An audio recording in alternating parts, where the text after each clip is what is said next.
Hey guys, welcome to the BuiltLean podcast. I'm Marc Perry, the creator of BuiltLean, which helps men with demanding careers get lean, strong, and functionally fit with exceptional vitality. And today I have Nick Holt with me. And so Nick is the founder of Nick Holt Fitness and co-founder of SaltwaterFit. And he helps men over 40 feel, move, and just look better. And as a personal trainer and nutrition coach, he's created an easy to follow framework to simplify what it takes to get fit as we get older. He lives on the beach in Costa Rica and lives on the beach in Costa Rica and has numerous exercise and nutrition certifications. And he has also been a contributing writer to BuiltLean and has written over 20 articles. And so Nick and I were put in touch by a mutual friend back in 2010. And we had just both left finance to focus on sharing our passion and enthusiasm for health and fitness. And since then, we've had a bunch of conversations, and I've even visited Nick and his now wife, Julie, in Costa Rica. And so with that said, thank you so much for joining, Nick. I know it was like really short notice, and it's just great to see you, man. Yeah, absolutely, Mark. It's good to be here. Always a pleasure to talk to you. So I'm excited to dive into all this stuff. Nice, man. So I guess to start off, I'd love to talk a little bit about your background. I mean, you were an investment analyst like myself, right? Kind of working long hours behind a desk in an office. And then you decided to peace out and work for a surf camp in Costa Rica. And it's like one of those like fantasies that a lot of people have when they're like working in an office, like, oh, it'd be cool to like be near a beach, but you actually did it. And so I guess, what happened? What led you to become a fitness professional and leave the corporate kind of world behind? Yeah. So I think, even during my time as an investment analyst, I felt this desire, like, first of all, my body was starting to fall apart. And I think you sort of shared that similar sort of journey where, like, as an athlete, you're used to your identity being wrapped up in what you can do and how you look and just that identity of being an athlete. And that was completely falling apart after 6-7 years of sitting at a desk. And so I felt this sort of urge I had to do something because I didn't want to get to my 30s, resigned to a life of being behind a desk and sedentary. So I had to do something. And it just so happened that this was around 2008, 2009 when the whole market was falling apart. And I sort of looked at this as like, this is a great opportunity to sort of do something. But the downside wasn't, I had sort of a limited downside because everybody was going to the office. There was a lot of, office morale was pretty low. My boss had just got let go. So it was one of these times where I just had to make the change. It was, talking with people, I was doing some self-development work and looking at other options. And it just felt like this was the right time. I was about to turn 30. So there's all these sort of things that kind of came together. And so, but it really started as a desire to sort of change the way I felt in my body and how I felt just on a day-to-day basis. I felt that kind of deteriorating. So I had to do something. So I did something pretty drastic. Yeah, for sure. And then obviously you became a fitness professional. Yeah, and I started doing a little bit of that stuff on the side just to sort of dip my toe in the water to see how, I was training some friends and families still. I was living in San Francisco at the time. And then when I got to Costa Rica, it just happened that I'd been a surfer for a few years, started working at surf camp and realized how demanding the sport was. I always thought I was fit, I was lifting weights, I was doing cardio, doing all that stuff that, most of us do on a daily basis. But surfing really transformed my understanding of what it really is to be fit and to be flexible and to be mobile. And so I help people at this surf camp, Witches Rock Surf Camp here in Costa Rica. I helped them prepare, and we did stretching classes, we did some strength training, we did some sort of technique stuff to help people, last for 2 weeks. Because you go on a surf trip for 2 weeks. I mean, I think you came down and you surfed for a few days, and like after a couple days, right? Right. So, people come down for 2 weeks and 2 days in, and they're completely, out of energy. Their arms are sore. They have a tweaked lower back. So I was able to help people just stay in the water longer and then help people on their next trips kind of train for surfing. Because that's the big thing. If you just do a little preparation work, it just makes your experience so much different because you can spend more time in the water. Cool. So I think that's actually a great segue to what I wanted to talk about, which is active passion. And I know this is an idea that you've talked about. You've even written on BuiltLean. And if you search active passion in Google, I think the BuiltLean article comes up on the first page. But the point is like, this is something that you've introduced. And so I guess the question is, what is active passion and why is it important for your long-term health and well-being?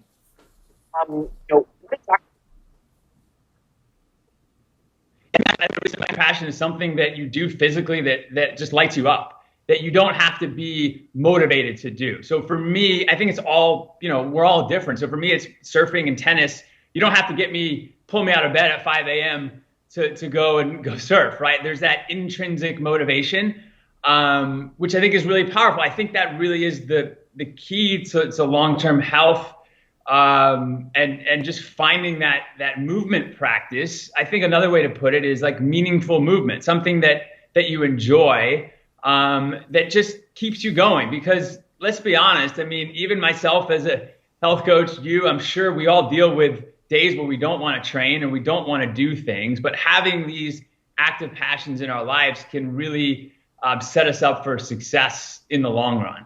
And then it's like your training, the stuff you do in the gym can help sort of facilitate these active passions that you have. So for me, a lot of my training revolves around, mobility training, making sure that I'm staying flexible. I have the endurance, the paddle to play tennis. And I think it's going to be different for everybody else, but it's really just about what lights you up. And I think that article that I wrote for BuiltLean has a bunch of different resources for people if they want to, look into that deeper. It's generally like a sport you played when you were 10 years old that, you couldn't stop playing because you had that passion. Right. So I think that as we get older, right, there's this whole, we play less and we exercise more. And I think if we turn that equation around, I think people can at least stay in the fitness game longer, right? Because there's not that I have to, or you should do something. It's more sort of internal as far as the motivation goes. Right. And I think one interesting thing about what you're talking about is like a mindset shift where like the exercise supports the active passion. And because it's your passion and you're intrinsically motivated, you don't really, you're like, okay, the exercise is supporting it. It's part of it. It's not necessarily something that like, oh man, I really don't want to do it. It's because like, it's just going to help me improve and enjoy my passion more, right? Yeah, 100%. And I think also, like, having said that, I think there is, for and this, and I'm sure anybody who's looked at this, like, it is important to have and train and make sure you're maintaining muscle mass as we get older. I mean, we both work with guys as they get older, and it is really important to maintain that lean tissue for metabolic health, for physical capacity. So, I don't want to discount the importance of training, right? But it's almost like that's additive, right? That's not the main focus. And for some people, maybe weightlifting is their active passion, and that's awesome. Right. And that's awesome. Cool. And so, let's talk about exercise. So we've obviously talked about this stuff ad nauseum over the years, and we're always evolving, right? We're always, improving. I'm curious, what is your exercise routine like right now? So right now, I'm really, I just had knee surgery actually. And I don't think, oh my goodness, I didn't even know that, dude.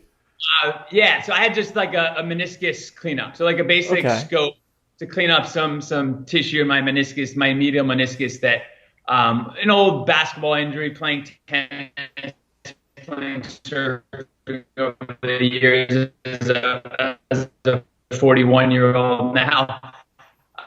These parts tend to wear out. But I really think that injury was because I lacked a lot of the hip mobility and surfing a lot of things, a lot of stress. So I've really been focused on doing a lot of the FRC stuff. I'm sure you're familiar, functional range conditioning. I just actually did a kin stretch certification, so I'm going to be doing it's basically the FRC, functional range conditioning, in a group setting. So for those of you who don't know, it's basically just it's functional mobility. It's not only being flexible, but it's having the strength to control those ranges of motion. And for a sport like surfing, you really need to be mobile. So I spend a lot of my times doing, it's a lot of isometric stuff, a lot of stuff that looks like yoga. I would say I do some of that stuff every day. And then I lift heavy maybe once or twice a week. I'll do some basic squats and deadlift, pulls and presses. And then I'm fortunate enough to live on the beach. So I just love the ocean. I call it, the saltwater medicine. So I try to get in the ocean as much as I can, whether that's just swimming or, surfing, obviously, or even just walking on the beach. I think that's one thing that I've implemented more lately. It's just walks. It's so underrated. It's an easy way to get steps up. Listen to a podcast, do some kind of guided meditation, whatever it is. But you're just able to be in nature and to reduce some of those stress hormones. And there's just so many benefits. So that's kind of my overall training. A lot of mobility training, and then some little strength training in there with the beach stuff. Cool. And so it sounds like it's, you're doing, and by the way, your knee is like, well, what's the status with your knee? Are you going to be able to like train or like in a little? Yeah, 4 weeks out. And it was like, I think with meniscus stuff, they try to repair it, but in this case, they just remove some of the junky tissue. Okay. So there's no rehab. So I'm 4 weeks out. I'm probably a week out from surfing. I've been still able to squat and deadlift. It's been a pretty good recovery. Okay. It's a pretty straightforward procedure. And so are you lifting like a few days a week? Like what is your kind of the frequency look like? Yeah, I'm probably lifting. I have a buddy of mine that's a neighbor who's doing a lot of strongman stuff. So he lifts an ungodly amount of weight. And he's a big dude, he's probably 6'2", 240, pretty lean. So he put a squat rack and he's got a bunch of equipment in our gym. So I haven't been going to the local gym here, but in our basement, we created a little gym with a squat rack and some barbells and plates. So I've been doing, I'll probably 2 or 3 days a week. I'll do some proper strength training. So I would say on an average month, I'm getting about 12 solid workouts in per month. And are you doing, and so I remember that actually I visited you when you were briefly in San Diego and Encinitas, and I went to like a hot yoga, which I don't think I'd really done before. And that ever since then, I've been doing it pretty religiously. Obviously with COVID, it hasn't been as much at all, but I know that you were big on COVID. I'm sorry, you were big on yoga, before COVID. And what are you like? Are you still doing yoga or what's the deal? Yeah, I'm not doing, I think to your point with COVID, it's hard. I mean, actually, Costa Rica has been relatively open. Right. There's a yoga studio here that I have gone to in the past, but I'm doing a lot of my stuff on my own. I've actually replaced a lot of that yoga with some of these FRC drills, and it actually looks a lot of yoga. So it is a lot of passive stretching. So if you look at me, I do a lot of stuff on the beach. If you walked by, you'd probably think, oh, that guy's doing yoga. Right. But so it is, I still think yoga, especially for a lot of the guys I work with who are sitting at a desk. And if anybody's listening to this and they're sitting a lot, I think yoga is amazing to just reduce some of that tension in the body. Right. I just think that yoga does a great job at the passive flexibility, but it doesn't necessarily hit on the active ranges. And also it depends on what type of yoga too, right? We're talking about, there could be hundreds of different protocols or variations, but I still use some form of yoga like stretching. And I think, just the time I did spend yoga, just spending time in that sort of present grounded space, I think has been really, really powerful just to sort of downregulate the nervous system and get into a more relaxed state, especially before bed, or if I feel like I'm getting too charged up and I need to sort of down-regulate the system. And so, by the way, with the FRC, which is essentially like a mobility, are you doing that? Do you have like a daily mobility routine? Because I know we've talked about how, especially as athletes, we were both athletes in college, like how we're like pretty obsessed with just getting more and more mobile. And of course, it's like,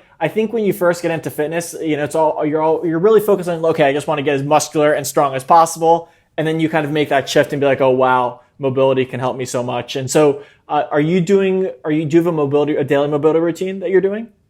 Yeah, pretty much. I do a mobility routine. It's a lot of the CARs stuff, which are the articular rotations. So for anybody listening, that's just like a joint circle, right? So the idea is getting your joints through those ranges of motion. So I do those many times throughout the day. And then depending on what I'm doing the day, I might do a 5 or 10 minute mobility routine. A lot of the stuff I think you've been doing, some squatting and some lunging, basically just activating a lot of the big joints, the hips and the shoulders, and making sure that the spine is moving and all that good stuff. Right. And so, by the way, for people listening, we'll definitely have an example on the article on BuiltLean of like what a CARS looks like, what an FRC looks like. I've actually done the FRC certification in New York City, and like what that looks like. But the idea is like if you can just pretend like you're like keeping your arm straight at your side, and then you lift it forward and lift it all the way around in a circle, like as far a range of motion as you can while controlling it.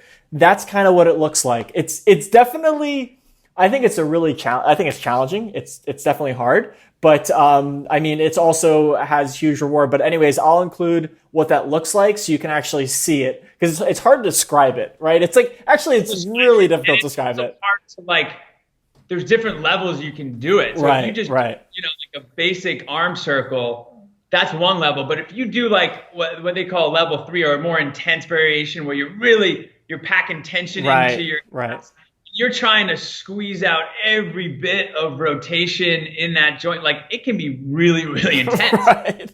Like it can be super gnarly. Like, I mean, a lot of that stuff actually is not very enjoyable, but it's very beneficial. It kind of sucks, but it does. You're giving those tissues the inputs that they need to adapt and change, which, unfortunately, the way, you have to just create that intensity for the body to adapt. Right. And actually, I have a quick question, which I think is probably relevant to a lot of guys, is how's your ankle mobility doing? I know that after many years of basketball, that ankle mobility was definitely a challenge. I've made progress. I want to hear how's that ankle mobility. I remember that's something we've talked about a long time.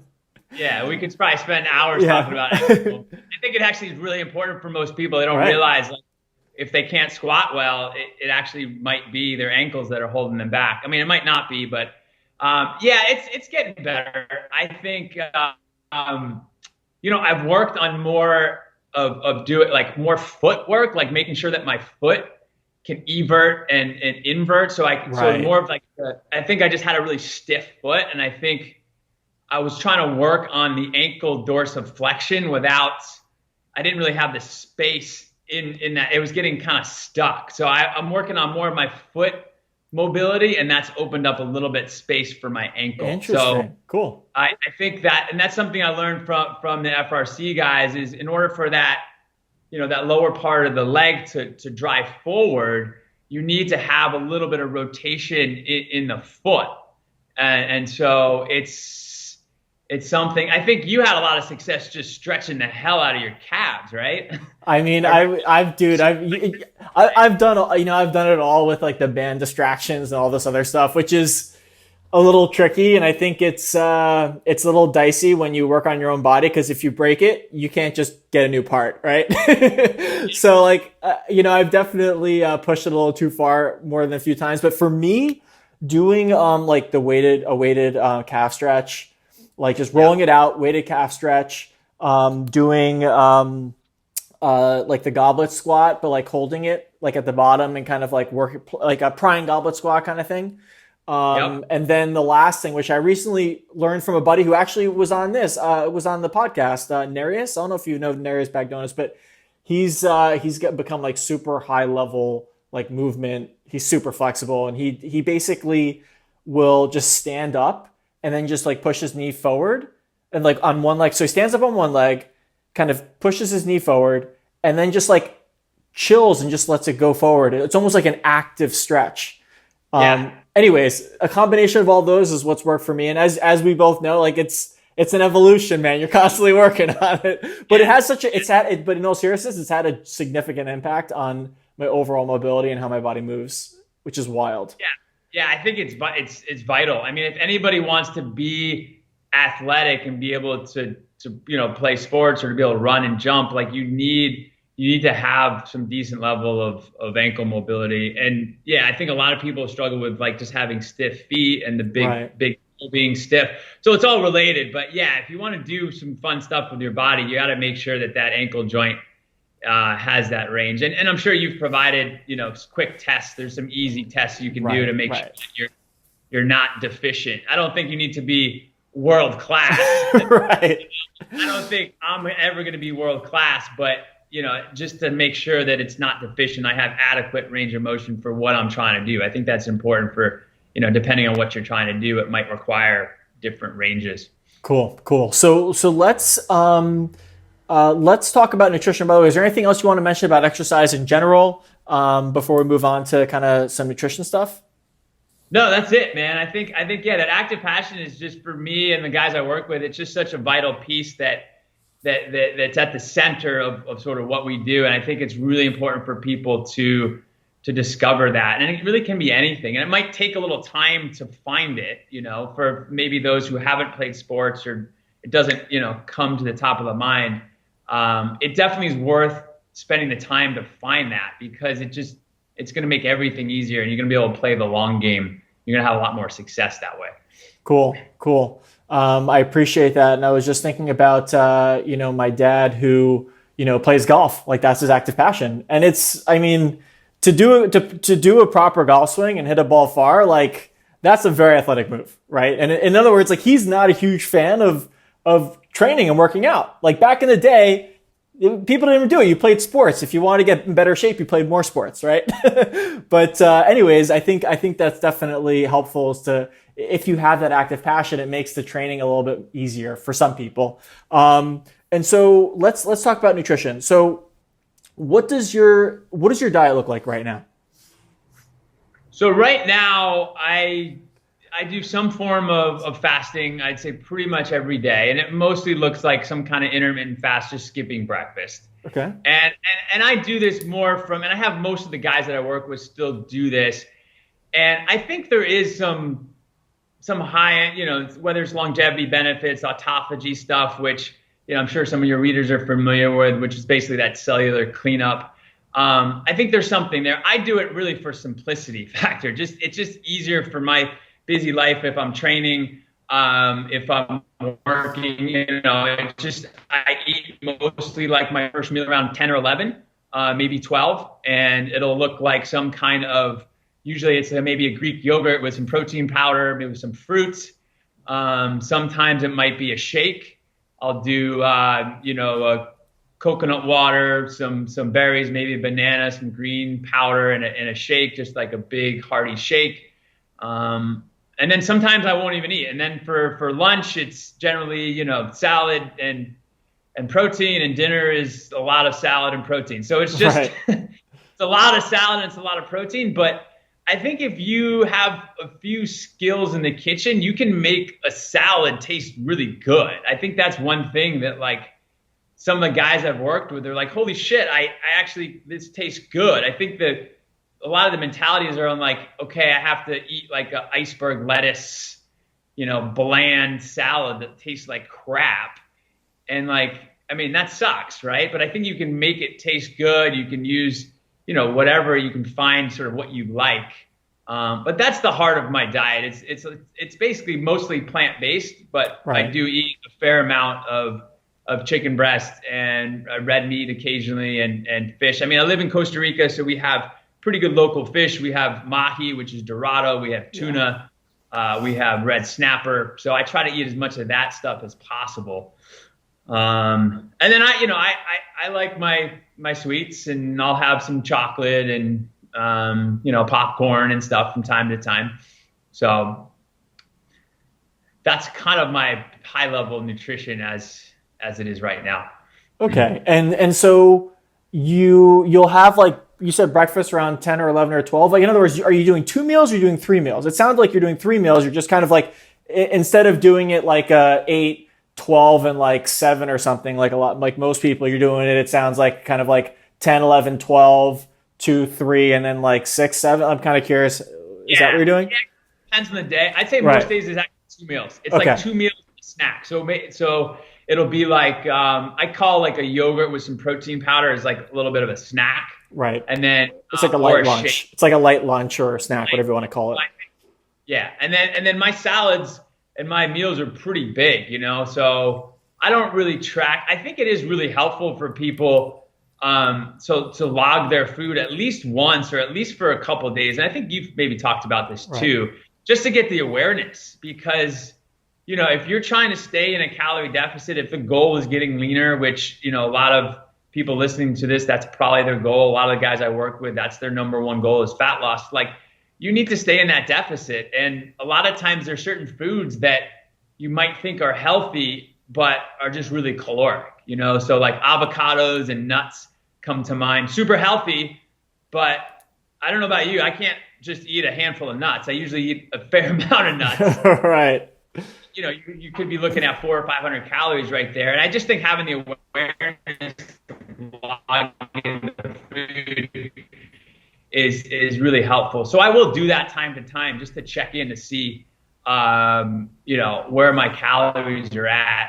But I'm not really counting calories or anything like that. So I think that's, you get a sense of where your vitamins and minerals are too. It gives you a better picture of, you know, if your diet is crossing checking off all the boxes for a lot of these vitamins and minerals that might be hard to get, you know, like potassium and magnesium and choline, a lot of these vital pieces of the puzzle that, you know, vitamin D, stuff that we need for health, for longevity, for immunity, that unfortunately the Western diet is very deficient in. Right. You know, I think that's almost just as powerful as the calories, like the macros of carbs, proteins, and fats, is seeing where your micronutrients are, seeing how much fiber you're getting, seeing, you know, where your omega-3 and omega-6 balance comes through. I mean, that's a really important thing to just have awareness on. And I think tracking it, you know, with these apps can drive that awareness. Cool.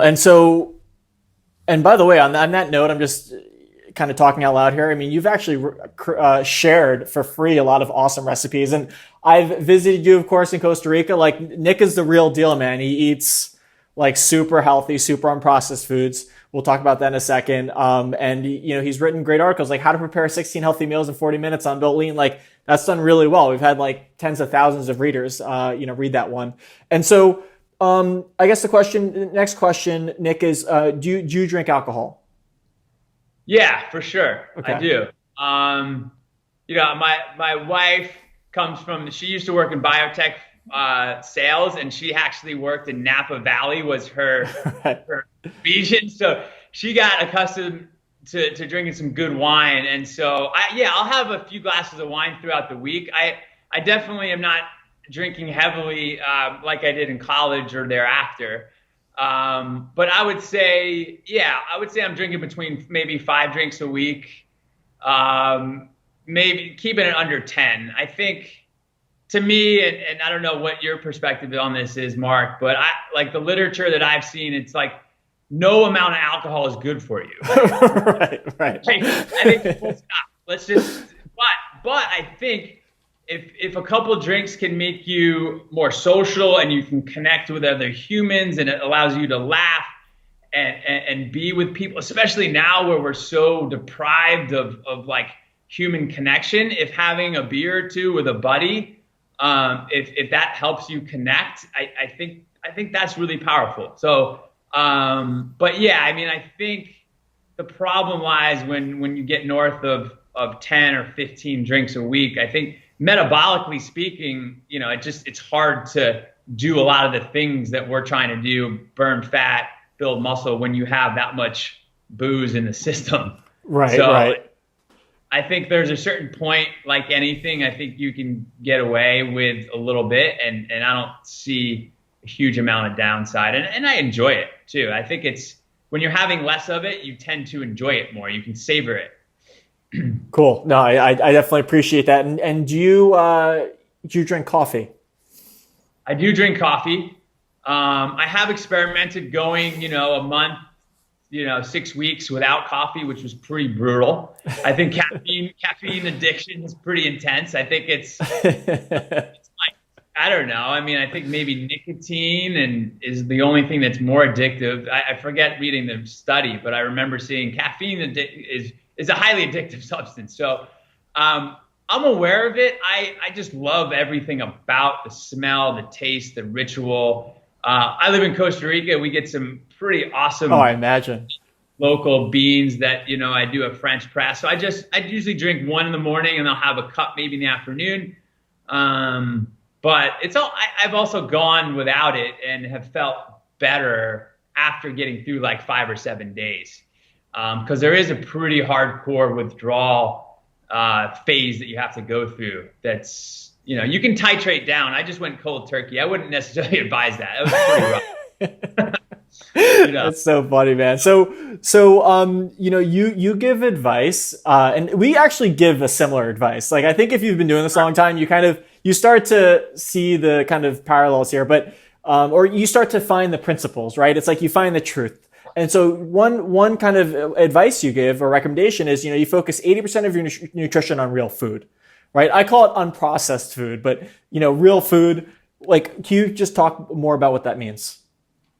Yeah, so I think it's that 80/20 principle that I'm sure many people are familiar. I think you can even go to 90/20. That the whole idea is that, I think when you're obsessing about everything that you put in your body, you just create a lot more psychological stress. And I think stress is a big thing for, especially for high performers, entrepreneurs, and like a lot of people listening to this, like the stress of exercise, the stress of family relationships, the stress of worrying about food, those are all stressors. So it's like, I think if you just, to me, spending 80% of my time on eating, or 80% of the food that I eat is whole foods, mostly plants and protein, so I'm getting enough fiber. And then the other 10, 15, 20%, I just kind of eat what I want. And as long as you're moving your body and as long as you're at a healthy body fat percentage, I think, to me, that's a really successful equation. I think that's the key to sort of long-term health and longevity, is not sort of overanalyzing and stressing about being perfect. I think it's about finding what works for you, and mostly eating whole foods. I think Michael Pollan. I always go back to the Michael Pollan quote from Omnivores to Melt. It's like something like, it's 7 words, like, mostly plants and not a lot, so just like, you're eating mostly plants, you're not eating a ton of calories, but if you're eating mostly whole foods, it can be a challenge to get to your calorie needs because you're eating so much fiber and you're eating so much volume of food. And then it's, an occasional, chocolate. I had some a couple of days ago was our anniversary, so I made a chocolate lava cake. Congratulations.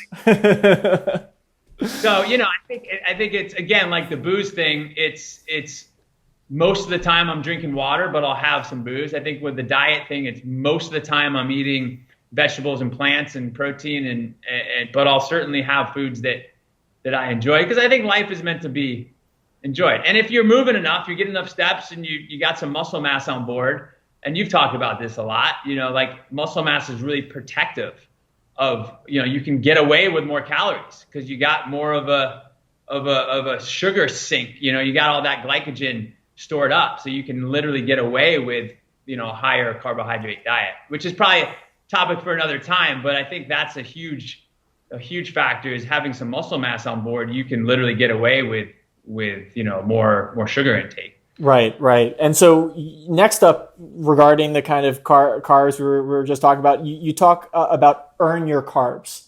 You said that in one of your articles. So what do you mean by that? Can you talk about that? Yeah, I think just to piggyback on that, what I just said, I think it's, just basic physiology. Like, when you have more muscle mass, you have more storage space for carbohydrates. So when I say earn your carbs, generally, if someone's looking to lose weight, when people are going to lose weight, it's mostly lose body fat. And so generally, if you earn your carbs and you eat your higher carbohydrate meals around your workouts, you're basically going to absorb those carbohydrates into your muscle cells versus spilling over into adipose tissue. So obviously it's more complex than that. You need to be at a calorie surplus to put on fat. But earning your carbs just means kind of, having those higher carbohydrate meals around the workout time. And it doesn't have to be, I think, a lot of people talk about the anaerobic window within 2 hours. You see the bros running around sipping on their protein shakes. And I think it does, you don't have to get too obsessive about it. I think just timing higher carbohydrate meals around workouts, either before or probably ideally after. Right. Yeah, I was gonna say those days of walking around with muscle milk and having like an IV of muscle milk, those are long gone for me, man. And by the way, for people listening, one thing I want to mention or ask you is like, I think one thing that confuses guys a lot is the idea of like, achieving a goal and like getting lean and then like staying lean. Right. And it's like, they're not necessarily exactly the same thing, in my opinion. I don't know. Like, again, I want to hear your thoughts. Like, getting lean and staying lean are actually different. And like out there in like the internet and the webs, it's like, oh, it's the same thing. It's like, oh, you do one thing and then you're just like, you're fit, lean forever. But from my perspective, it's like, they're just different, right? One is more of like, okay, let's get focused. It's not going to be amazing. We're going to have to sacrifice a little bit. But once you get there, then it's like you can kind of cruise control. I want to hear your thoughts on that kind of difference between getting lean and staying lean. Yeah. No, I love that question because I think people are so confused, and I think they're two totally separate things. I think I think nowadays it's really popular to kind of crap on diets, like, oh, you don't need to diet and you don't need to count calories. But if your goal is getting lean, I am 100% on board with doing a short-term diet, a calorie deficit, to get that goal. A ton of sense. And then once you achieve that goal, to your point, it's building the foundations, and it's the other piece is building the foundation of muscle and movement so that you can start eating a lot more calories. It's this high flux kind of diet, which maybe some of your listeners are familiar with, but it's like you're eating more and you're moving more and you're just getting more energy through the system. That's kind of the way I look at that maintenance mode. But to get lean, it's a very specific equation of make sure you stay in that calorie deficit, make sure you're strength training so you preserve your muscle mass, make sure you're getting enough protein so you're not breaking down that muscle mass so you maintain that lean tissue. It's two totally different things. I think the other thing I mentioned too, I mean, Mark, you're super lean. I'm probably not as lean as you. I think it depends if you're trying to walk around at 10% body fat and you don't necessarily have the genetics for that. I think that's another thing that people don't talk about. It's like for some, like in this culture here in Costa Rica, you have the ticos, is what the Costa Ricans are called, and they're just generally just genetically lean. A lot of these guys are walking around, just ripped up, and that's right. And they've never done they've never done a sit up in their life. Right. They're shredded. So for me, I have more of that, mesomorph, endomorph body type, which is that sort of athletic or bigger bone frame. And there's tests online you can check your body type. But if you have, it depends on how lean you want to get. I think that's the other thing. I mean, getting I think a good goal, getting between 12 and 16%. I think, based on the literature, based on the research, I think that to me seems like a good range. I think getting under, like, if you're living under 12%, I think the reality of that is just going to be a huge trade-off to your life. Right. So it's like, it's very you know fair. what I'm saying? And I think that you're probably not going out and having drinks with your friends. You're probably, having to sleep 8-9 hours a night, especially at our age. If you're in your 40s or older, unfortunately, you have to do things a little differently, and it is a little bit harder to get leaner as we get older, but not impossible. I mean, I've worked with guys in their 50s and 60s who have gone from 25% to 15% to 12%. So not impossible, but yeah. Sorry for being so long-winded. No, I think, dude, it's great info, man. I really appreciate it. I think I appreciate you mentioning genetics because everyone has different genetics. And one thing I've noticed is that some guys, like, they just fight their genetics, or they just like, especially like the kind of quote unquote skinny fat guy. It's like he always want, it's like, oh, I want to build muscle and lose fat at the same time, and it's like, and I'll get an image. I'm like, dude, like your body's nothing like that guy. Like his bone structure is completely different than yours. So, anyways, I appreciate you kind of any thoughts on what I just said there. Yeah, no, 100%. I don't think that can be emphasized enough. I mean, I think genetics play a huge role, but I think genetics play a role. To me, if it's 30%, if it's 50%, who knows? It's you've been dealt a certain card. You can thank your parents for that. Right. And then it's lifestyle and it's choices. But the reality is, if you're wired genetically to be more of an ectomorph, which is that skinny body type, it's going to be easier to get leaner. Right. But I don't think the flip side is also true. That ectomorph, it's going to be harder for them to build muscle. Right. So, everybody was like, oh, I wish I was that ectomorph body type. But actually, if you look at the research, it's like the ectomorph body types that actually don't have muscle that get what you called like skinny fat, where they're over fat. Right.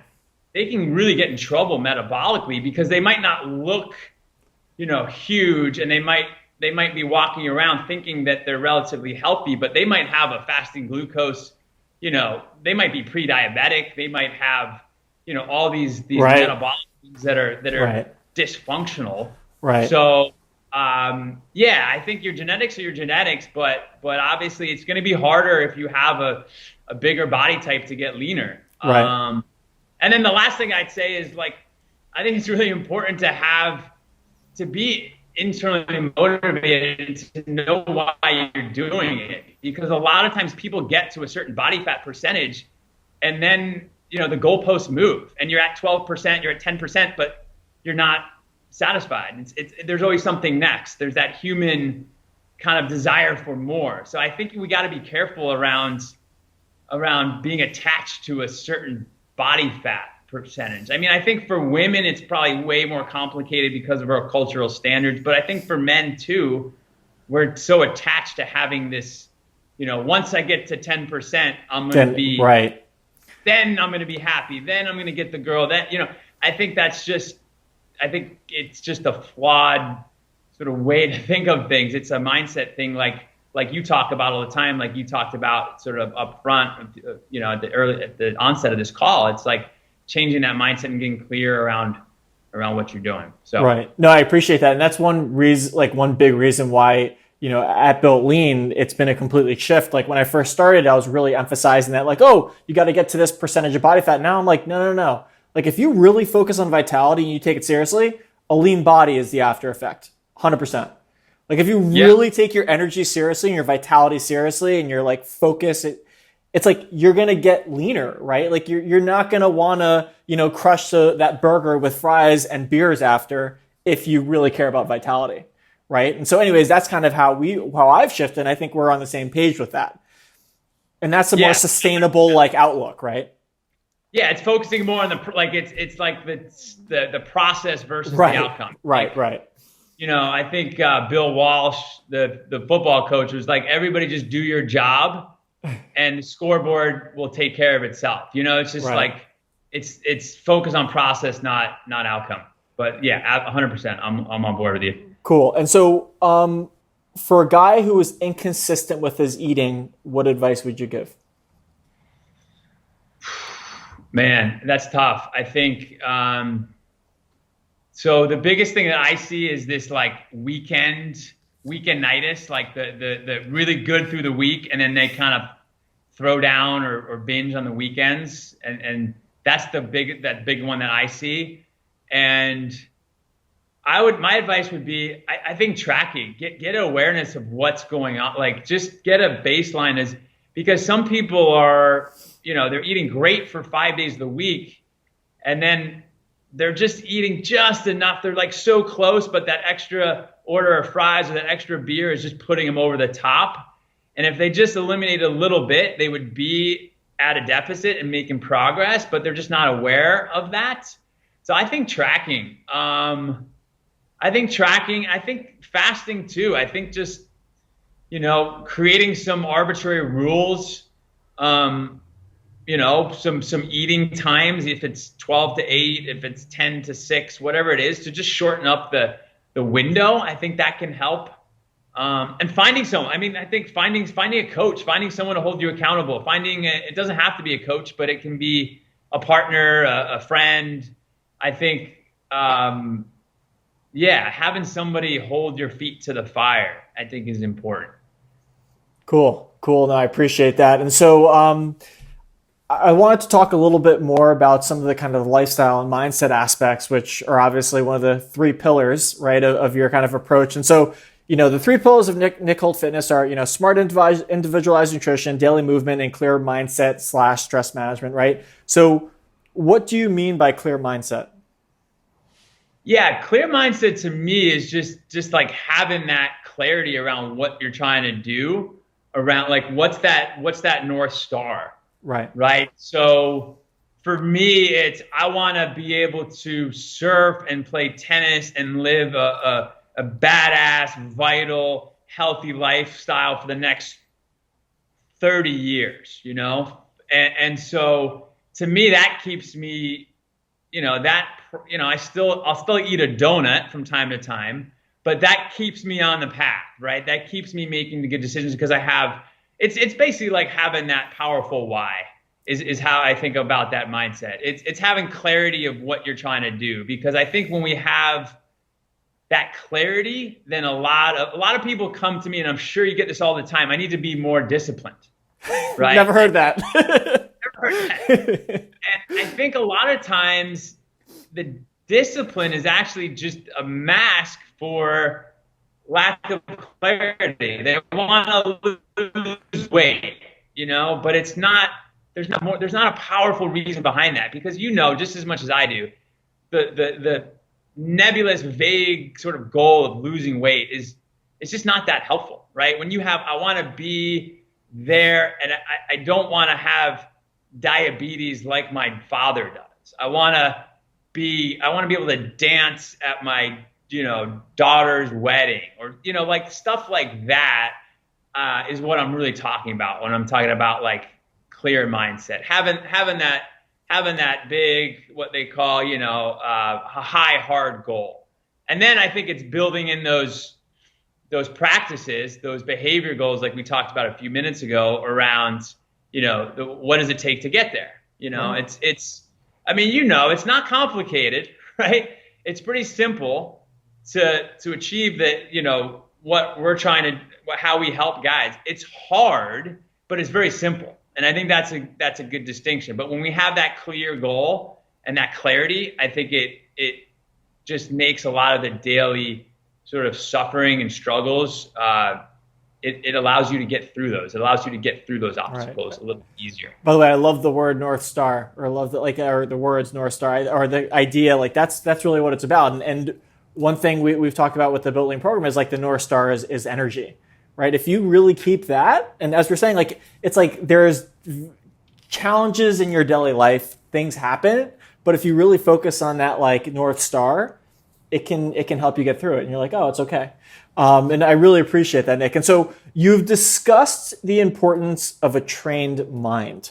And this is actually pretty cool. You wrote the following: an untrained mind will always be lost in thought. An untrained mind will be easily distracted. An untrained mind will be easily emotionally hijacked. And an untrained mind will give up when the going gets tough. And so what are some mindset training exercises to build a stronger and more resilient mindset? Yeah, I think the big thing that I've discovered now for the last 5 or 6 years is some kind of meditation practice. I think, and it doesn't have to be, I look at meditation as it could be a stretching routine you do. It could be a walk on the beach. It doesn't have to be a spiritual quest. I think that's a beautiful thing too. But just some kind of practice where you're tuning into the present moment. You're practicing what's called mindfulness. You're aware of your setting. You're aware of thoughts coming into your mind. Most of them are going to be negative and self-doubt and telling that you're not good enough. and it's having that awareness, and it's training that, and it's being okay with that. I personally use an app called Waking Up with Sam Harris. I find that to be so useful. I generally do about 10 minutes a day, but it's basically, yeah, it's a mindfulness practice, and I think it can look different for different people. I mean, a lot of people think of this meditation as this, I can never meditate. I'm too busy, or right. And I think that there's like a Zen quote saying something like, if you're too busy to meditate, you just need to actually spend time more meditating, right? Like if you think you're too busy, like you probably have to spend more time doing it. But the point is, like, even 5 minutes a day can be pretty powerful of just grounding yourself, bringing yourself into more parasympathetic, right? More of that rest and digest part of the nervous system. I think a lot of the people listening to this, myself, probably you, entrepreneurs, business owners, people are trying to achieve a lot. They're just running, they're running their system in that sympathetic drive. They're always up. And I think meditation, mindfulness can be a really powerful tool. And there's some amazing apps out there. I mean, we're living in sort of a golden era of like access to these things, to these resources that have been around for, the yogis have known this for thousands of years. Ancient cultures have known this for thousands of years. For whatever reason, it hasn't been, in our culture, and probably for good reason, which is a separate topic. But yeah, just a simple meditation practice can be really powerful. Cool. And this kind of ties into it's all related, right? The kind of what you just talked about in stress management. And can you talk maybe a little bit more about like how stress can sometimes negatively affect someone in terms of their ability to, improve their health and well-being, get lean, and then conversely, like, are there any other tips that, other than what you just mentioned, that you'd want to talk about? Yeah, I think that's a good question. I mean, I think the stress thing is really interesting because a lot of times people say, "Oh, I'm so stressed out. I need to reduce my stress. I need to be less stressed." And I actually look at it differently. And if you look at like some of the research and literature around stress, I mean, this, like the way you get stronger is you stress the system, right? It's kind of the difference between acute stress, which is like a short-term stressor, which is what exercise is, and you recover and you build and you get stronger from it. I think what most people are talking about is chronic stress. So they're just feeling like they're overwhelmed and they're spread thin, kids at home, the work stress, talk about COVID, COVID stress just upending people's lives, spending more time with their partners at home, all that stuff. I think it's about understanding that stress, kind of like the mindset stuff we talked about, it's framing it a little differently. There's some good books on this, but the growth mindset, like Carl Dweck's work, who's a researcher out of Stanford, it's like looking at this stuff as an opportunity versus like a victim. And I think you definitely need to have the resources. So I think I want to be sensitive to, for some people, if you've been through a lot and you've had trauma or suffering, like you just might not have the resources to be able to deal with stressors. But I think for most of us, it's just framing it a little differently. And it's looking at stress as something that can make us better. It's something that can make us, to me, it's not about reducing stress. It's becoming more resilient. It's that idea of like the anti-fragile. It's like, how can I make this system more resilient? And I think a lot of that is doing some hard shit from time to time. I think this is like the Wim Hof stuff with the cold shower. Right.